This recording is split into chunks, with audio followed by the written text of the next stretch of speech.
జయ శ్రీమన్నారాయణ.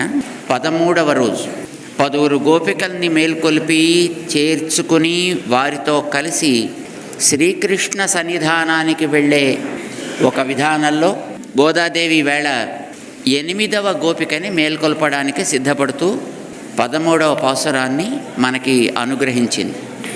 శుక్రుడు ఉదయిస్తున్నాడు, బృహస్పతి అస్తమిస్తున్నాడు. తెల్లవారడానికి ఇది గుర్తు కదా. శుక్రుడు మృత సంజీవనిని ఇచ్చేవాడు. బృహస్పతి నాస్తికవాదాలకి ఆయన ఆరంభకుడు. నాస్తికవాదాలు పెరగక ముందే మనలో ఉండేటటువంటి దోషములని హరించి అమృతత్వాన్నిచ్చే శుక్రుడు ఉదయించినప్పుడే, సత్వం పెరిగినప్పుడే మన స్వామి సన్నిధానానికి వెళ్ళాలమ్మా లే అన్నట్టుగా మన వాళ్ళు చెప్పారన్నమాట.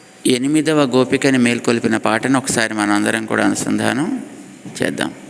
ఆండాళ్ తిరువడిగళే శరణం.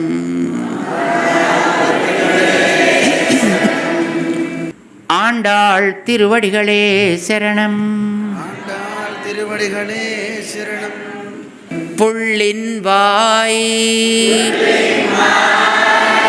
கீண்டானை பொல்லாவரக்கனை கிள்ளி களைந்தானை கீர்த்திமை பாடிப்போய் பிள்ளைகள் எல்லாரும் பாவை களம்புக்கார் வெள்ளி எழுந்து வியாழம் உறங்கித்து புள்ளும் சிலும்பினகான் போதரிக் கண்ணினாய் குள்ள குளிரா குடைந்து நீராடாதே பள்ளி கிடத்தியோ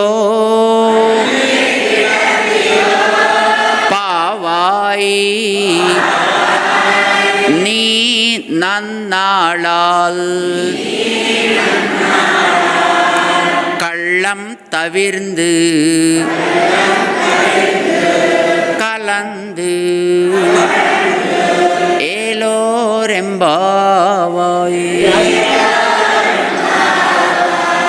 ஆண்டாள் திருவடிகளே சரணம்.